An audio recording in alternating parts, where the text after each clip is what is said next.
3,000 years, 150 generations, all returning to the same river terrace in western Idaho. What makes a location worth that kind of commitment? What circumstances turn a temporary camp into a place people remember across timescales longer than empires?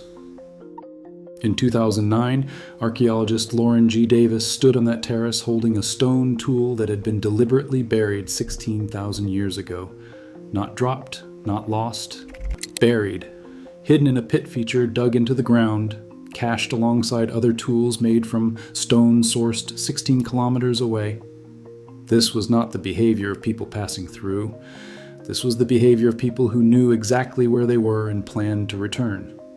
Cooper's Ferry sits at the confluence of Rock Creek and the Salmon River, 63 kilometers upstream from the Snake River. For 3,000 years, from 16,000 to 13,000 years before present, generation after generation came back.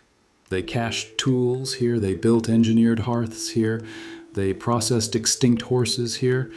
The archaeological record proves this was not random. Something about this specific location made it worth remembering, worth protecting, worth choosing over hundreds of other potential camps along this river canyon. What were those circumstances?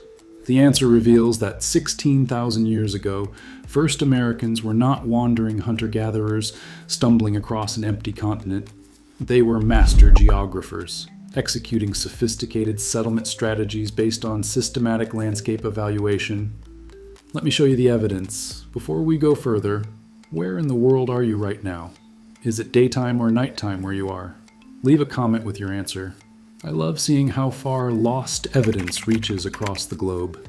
If you are fascinated by how first Americans understood geography better than we ever imagined, hit like. It helps bring these stories to more people who want to know the truth about the ancient Americas. First, salmon. The Salmon River today supports 3 species of anadromous fish: Chinook salmon, sockeye salmon, and steelhead. These are fish that migrate from the ocean up rivers to spawn. The modern river is one of the most important salmon habitats in the entire Columbia River Basin. But what about 16,000 years ago, during the last glacial maximum? We cannot know the exact species or timing. The ocean was 400 feet lower. River channels were different, but the fundamental geography was the same. Rock Creek flows into the Salmon River at Cooper's Ferry. This creates a confluence, and confluences concentrate migrating fish. Here's why. As fish swim upstream seeking spawning grounds, they navigate using multiple cues: water temperature, flow patterns, and chemical signatures. When 2 rivers meet, these signals intensify at the junction point. Modern research on salmon migration shows that fish pause at confluences. They mill, they assess which channel to follow. This creates temporary but predictable concentrations of fish in relatively small areas. For people who understood this pattern, a confluence was a natural fishing station. You did not need to chase fish along miles of river. You waited at the junction where geography did the work for you. Davis's excavations recovered 86 bone fragments from the cultural layers at Cooper's Ferry. These were not from deer or elk. They were tooth fragments from equus, an extinct species of Ice Age horse. The fragments were found in direct association with the stone tools and hearths. This proves the inhabitants were hunting and processing megafauna. And here is what matters. Large animals need water. Cooper's Ferry sits right at the river. During the Ice Age, with a stream flowing beside the terrace, this location would have been a natural ford, a crossing point where animals could reach water safely. Herds traveling through the canyon would have concentrated here. For human hunters, this created a second advantage. You did not just have fish concentrated by the confluence, you had game animals concentrated by the ford. 2 food sources in the same location, both predictable: stone. The people at Cooper's Ferry made tools from cryptocrystalline silicate. This is a high-quality material that fractures like glass and creates edges sharper than surgical steel. But here's the critical detail. This stone does not occur naturally at the site. Davis's team traced the material to sources approximately 16 kilometers away, about 10 miles in rugged canyon country during the Ice Age. These people traveled specifically to obtain the best stone available. They knew where to find it, they knew what quality looked like, and they brought it back to Cooper's Ferry repeatedly. The excavations recovered 189 stone artifacts from the deepest cultural layers. 161 of these were debitage, flakes, waste chips, the razor-sharp debris left behind when expert stone workers manufacture tools. This is not the scatter you see from someone quickly making one spear point. This is evidence of a workshop. People sat here, worked stone here, and left behind the unmistakable signature of repeated tool production. And then there are the caches. Pit feature PFA2, pit feature PFP1, pit feature F78, pit feature F108, pit feature F151. These are not natural depressions. These are deliberately excavated holes where people buried valuable tools. There were 4 stemmed projectile points in PFA2, 14 stemmed points in PFP1, 12 complete and fragmentary points in the 3 pits from the deepest layer. You do not cache gear in a random location. You cache it in places you trust, places you know, places you plan to return to. Look at the contents of pit feature PFA 2 more closely. 724 pieces of debit age, 13 lithic tools, 4 stemmed projectile points, 2 unifaces, 3 blades, 2 cores, modified flake tools, a hammerstone, 65 bone fragments. This pit was not just a hiding place. It was a time capsule of a complete toolkit. Everything you need to hunt, to butcher, to process hides, to make new tools. Someone excavated this pit downward from the surface of the layer around 13,200 years ago. They arranged their most valuable possessions inside, they covered it, and they left, knowing they would return. The 3 deeper pits tell the same story, but older. Feature F78, Feature F108, Feature F151. These were dug into the surface of the basal layer approximately 15,785 years ago. Combined, they contained 12 complete and fragmentary stemmed projectile points, a biface fragment, a Birenspal, a small core fragment, 321 pieces of debitage. This is caching on a scale that implies confidence. You do not bury 12 spear points unless you absolutely trust you can relocate them, unless this place is so well known that you can return months or years later and dig in exactly the right spot. The location itself reveals careful selection. Cooper's Ferry occupies a river terrace elevated approximately 10 meters above the Salmon River Canyon floor. This is the sweet spot, high enough to avoid seasonal flooding, low enough to access water without climbing hundreds of feet from the canyon rim. During the Ice Age, with meltwater creating massive spring floods, elevation mattered. Too low and your camp washes away. Too high and you exhaust yourself hauling water and fish uphill every day. 10 meters gave safety and access. The stratigraphy at Cooper's Ferry preserves this 3,000-year story in sediment layers. Davis's team excavated through more than 10 distinct lithostratigraphic units. These are geological layers of loess, sand, and buried soils. The deepest cultural materials come from a layer designated LUB3. This is the basal archaeological component, the oldest occupation. The pit features F78, F108, and F151 were all excavated into the surface of LUB, 3 approximately 15,785 years ago. Higher in the sequence, pit feature PFA2 was dug into layer LU3 around 13,210 years ago. And throughout these layers, the stone tools maintain the same technological tradition. Western stemmed tradition points, not Clovis. These people predated Clovis by more than 2,000 years. The terrace also faces south. In canyon environments, this is significant. South-facing slopes receive maximum sunlight during winter months. North-facing slopes remain in shadow and cold. The people who chose this location understood solar exposure. They picked a spot that would be warmer, drier, and more comfortable during the coldest parts of the year. The stone tools themselves tell us where these people came from. The Western stemmed tradition. This is a distinct technological approach, different from Clovis. Clovis points are fluted. A channel flake is removed from each face of the base to facilitate hafting onto a wooden shaft. Western stemmed points have no flutes. Instead, they have carefully shaped stems, narrow bases designed to slot into split shafts and be bound with sinew. The manufacturing techniques are different. The core reduction strategies are different. The entire mental template for how to make a spear point is different. And here's what matters. Western stemmed tradition technology appears at Cooper's Ferry 16,000 years ago. That's 3,000 years before Clovis. The technology shares striking similarities with stone tools from northeastern Asia, specifically late Upper Paleolithic tools from Hokkaido, Japan, and surrounding regions dating from 20,000 to 19,000 years ago. The same core reduction methods, the same predetermined flake production, the same rejection of fluting in favor of stemmed bases. The technological fingerprint connects directly across the Pacific. This validates the Pacific coastal migration hypothesis. 16,000 years ago, the interior ice-free corridor through Canada was closed. Glaciers extended from Alaska to Montana, more than a mile thick in places. Biological studies show that even when a narrow gap opened, it was a desolate wasteland with no plants or animals to sustain travelers. The door was locked. If people were living in Idaho 16,000 years ago, they could not have walked through Canada. They must have come by a different route, by boat, down the Pacific coast. During the last glacial maximum, while Canada was buried under ice, the Pacific coastline remained open, and it was extraordinarily rich. Kelp forests stretched for thousands of miles. Fish, seals, sea otters, shellfish, seabirds. For a maritime culture, this was not a barrier, it was a superhighway. Groups could island hop south from Beringia, the now submerged landmass that connected Siberia and Alaska. They followed the abundance, and the Salmon River Basin would have been the first major off-ramp into the interior, a rich river system cutting through the mountains, full of spawning fish every season. This would have drawn them upstream repeatedly to this exact terrace. And then there is fire. Davis's team excavated engineered hearths at Cooper's Ferry, not simple campfires, but deliberately constructed features with fire-cracked basalt arranged to retain and radiate heat. Basalt is a volcanic rock with high thermal mass. When heated, it absorbs energy and releases it slowly over hours.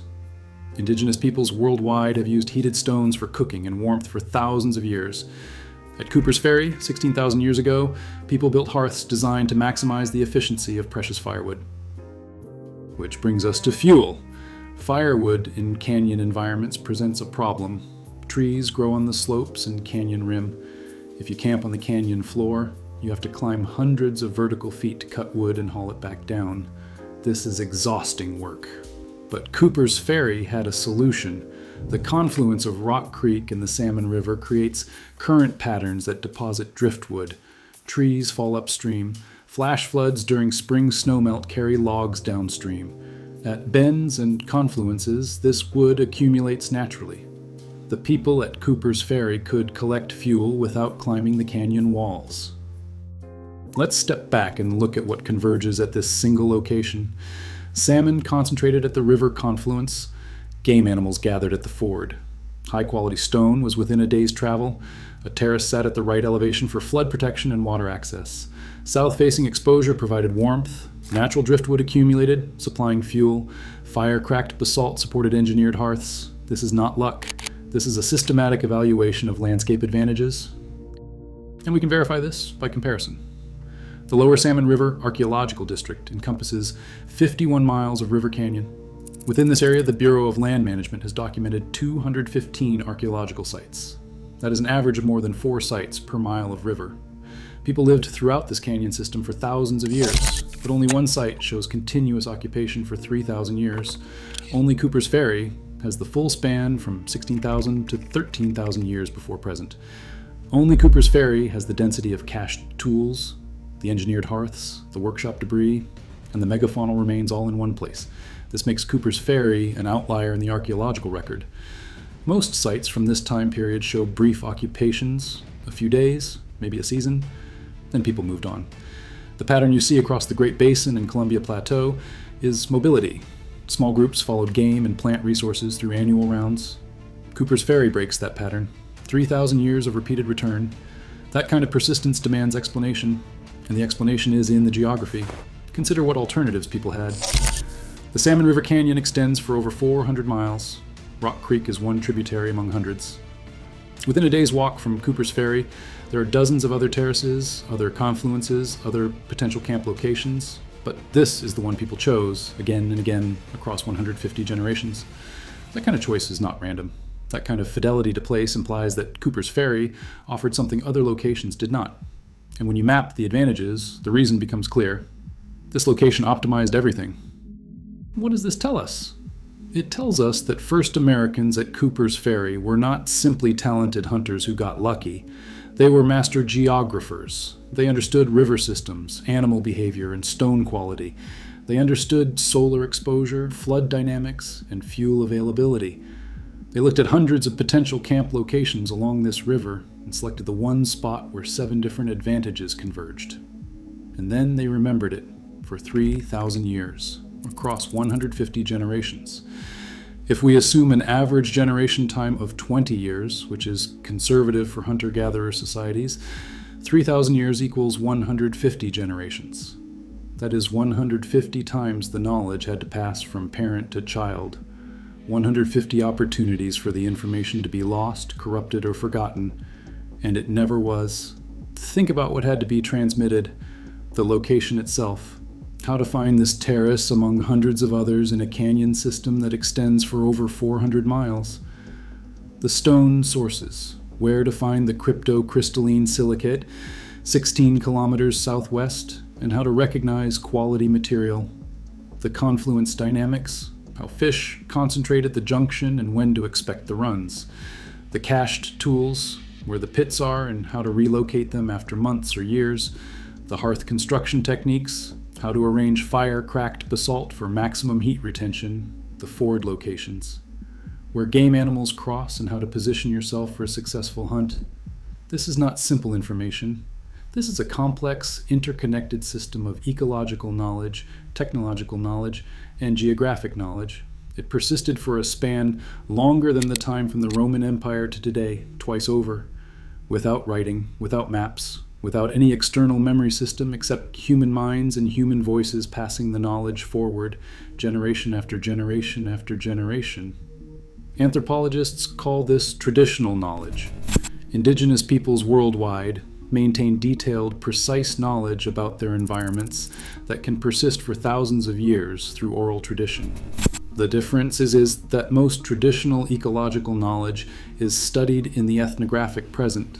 We document it by talking to living people. At Cooper's Ferry, we see it in the archaeological record. We can prove, through radiocarbon dating and stratigraphic excavation, that the same location was used in the same way for 3,000 years. That is traditional ecological knowledge fossilized in stone tools, cached pits, and hearth features. This is what makes Cooper's Ferry extraordinary. The excavations reveal cognitive sophistication that we rarely see in Ice Age archaeology, episodic future thinking, the ability to plan for events that have not yet happened, spatial memory precise enough to relocate cached tools buried months or years earlier, mental time travel, the capacity to project yourself into future scenarios and prepare for them. Neuroscientists distinguish between different types of memory and planning. Procedural memory is knowing how to do something, how to flake stone, how to build a fire. Semantic memory is knowing facts, that salmon run upstream, that horses need water. But episodic future thinking is different. It is the ability to imagine yourself in a specific future scenario and plan for that scenario in detail. I will return to this terrace next summer. I will need spear points. Therefore, I will cache these points now in a pit I can relocate later. That is a complex cognitive operation. It requires holding multiple time frames in your mind simultaneously, the present, the imagined future, and the actions you need to take now to prepare for that future. It requires spatial memory, remembering not just that you cached tools, but where, in a landscape with hundreds of similar-looking terraces. And it requires confidence. Confidence that you can navigate back to this location. Confidence that no one else will disturb your cache. Confidence that the pit will still be there when you return. The pit features at Cooper's Ferry provide direct evidence of all three components. The caching behavior itself proves episodic future thinking. No one buries valuable tools unless they plan to retrieve them later. The successful retrieval, shown by pits that were reopened and emptied in antiquity, proves spatial memory. They found the pits again, and the repeated caching across 3,000 years proves confidence. Generation after generation trusted this system, trusted this place. Spatial memory in hunter-gatherer societies can be extraordinarily precise. Modern cognitive studies of Aboriginal Australians show they can navigate across hundreds of kilometers of desert with no landmarks visible, relocating specific water sources, tool caches, and ceremonial sites visited years earlier. The mechanism is mental mapping. It is creating a three-dimensional model of the landscape in your mind and updating it with each journey. At Cooper's Ferry, we see the same capacity. People traveled 16 kilometers to stone sources. They navigated back. They relocated cached pits. They returned generation after generation to the same terrace. That requires mental maps of exceptional detail and accuracy. And here is what is remarkable. This is not unique to Cooper's Ferry. It is not a special case. It is just that at Cooper's Ferry, the preservation is good enough and the archaeology is thorough enough to document it. This level of cognitive sophistication was almost certainly widespread among Ice Age populations. They simply lived in a world where most evidence does not preserve. Organic materials decay. Temporary camps leave little trace. But at Cooper's Ferry, we got lucky. The stratigraphy preserved. The cached pits survived. The stone tools remained. And Davis's team excavated with methods rigorous enough to extract the story. Davis's team used rigorous scientific methodology to extract this story from the ground. They conducted stratigraphic excavation, sent samples to multiple radiocarbon laboratories, applied Bayesian modeling to refine chronology, performed lithic sourcing with portable X-ray fluorescence, carried out use-wear analysis on tool edges, and used total station surveying to map every artifact in three-dimensional space. This is not speculation, this is archaeology at the highest technical standard. Let me explain what those methodologies actually mean and why they matter. Stratigraphic excavation is the fundamental principle of archaeology. The law of superposition says that in undisturbed deposits, the oldest material is at the bottom and younger material accumulates on top. Davis's team excavated Cooper's Ferry in careful horizontal layers, documenting the position of every artifact, every feature, every piece of bone. This allows them to reconstruct the sequence of events. Pit F78 was dug into the surface of layer LUB3. This means it is younger than everything below it and older than everything above it. Simple, but powerful. Radiocarbon dating provides the absolute chronology. Organic material like charcoal or bone contains carbon-14, an isotope that decays at a known rate. By measuring how much carbon-14 remains, laboratories can calculate how long ago the organism died. Davis sent samples to multiple independent laboratories, including Oxford Radiocarbon Accelerator Unit in England, University of California, Irvine, and Beta Analytic. When different labs using different equipment get the same date from the same material, you can trust the result. The deepest pits at Cooper's Ferry dated to 15,785 calibrated years before present. That date has been replicated across multiple samples and multiple labs. Bayesian modeling takes those radiocarbon dates and refines them using statistical analysis. Individual radiocarbon dates have uncertainty ranges, plus or minus 100 years.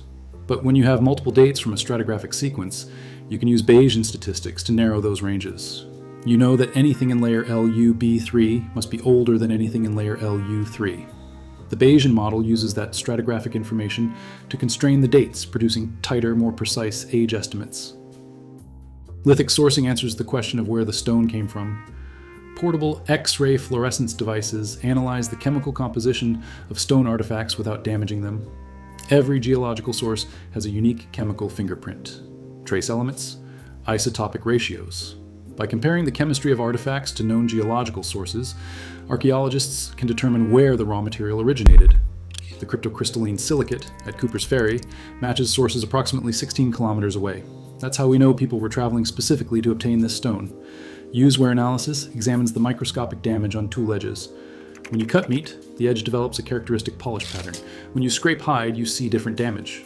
When you work wood, the damage is different again. Under high magnification microscopy, archaeologists can identify these patterns and determine what activities a tool was used for. This is how we know the tools at Cooper's Ferry were not just made there. They were used there for hunting, for butchering, for processing animal products. Total station surveying creates a three-dimensional map of the excavation. Every artifact, every bone fragment, every flake of debitage gets a precise X, Y, and Z coordinate. A north to south position, an east to west position, elevation. This allows archaeologists to visualize spatial patterns. Where were tools concentrated? Where were hearths located? Where were pits dug? The total station data from Cooper's Ferry shows that pit features were not randomly distributed. They cluster. They follow patterns. People were organizing space deliberately, creating work areas, storage areas, living areas. This is archaeology as a rigorous science. Every claim verified through multiple independent lines of evidence, every date replicated across multiple labs, every spatial pattern documented with surveying grade precision. And what emerges from that rigor is a story about people who were just as intelligent, just as capable, just as sophisticated as anyone alive today. They simply lived 16,000 years ago instead of now. And what it reveals is a story about intelligence. About people who did not just survive the Ice Age, they mastered it. They looked at a landscape and saw not just rocks and water, but a system of interlocking advantages that could be exploited through knowledge. They created cultural institutions, the practice of caching tools, the practice of returning to specific locations, the practice of teaching children where the good stone is and why the confluence matters and how to build a hearth that radiates heat through the night. The Nez Perce people call this location Nipéhe. It is an ancient village site and that name has persisted into the present as an oral memory that reaches 16,000 years deep. Archaeology confirms what the name implies. This was not a transient camp. This was a place that mattered, a place people returned to, not because they had to, but because they chose to, because it worked. The confluence concentrated fish, the terrace avoided floods. Cached tools were still there when you came back, and your grandparents' grandparents had told you this was the place to be. The significance of the name Nipéhe cannot be overstated. The Nez Perce are descendants of the populations who lived in this region for thousands of years. Their oral traditions preserve knowledge that reaches far deeper into the past than European historical records. When archaeology reveals that a location called Nipéhe was used as a village site for 3,000 years during the Ice Age, it validates the reliability of oral tradition as a historical source. It shows that human memory, properly maintained through cultural practice, can preserve accurate geographic and historical information across timescales that dwarf written history. This also means that the knowledge systems documented at Cooper's Ferry did not die with the last Ice Age occupation. They transformed, they adapted, they continued. The same river still runs past the same terrace. The same confluence still concentrates salmon. The geographic advantages that made Cooper's Ferry valuable 16,000 years ago still exist today. And the descendants of the people who first recognized those advantages still remember the name Nipéhe. That continuity is profound. It connects Ice Age archaeology to living cultures in a direct, verifiable way. The professor asked what were the circumstances that made this a lasting community. The answer is in the ground. It was 7 converging geographic advantages recognized by people smart enough to evaluate them, memory systems sophisticated enough to preserve the knowledge, and cultural practices strong enough to transmit that knowledge across 150 generations without loss. But let's be specific about those circumstances. First, geography. The confluence concentrated salmon, the ford concentrated game, stone sources were within a day's travel, terrace elevation balanced safety and access, south-facing exposure provided warmth, driftwood accumulated for fuel, and basalt supported engineered hearths. These were objective, measurable advantages that anyone evaluating locations would recognize. Second, cognition. Episodic future thinking allowed planning for future returns.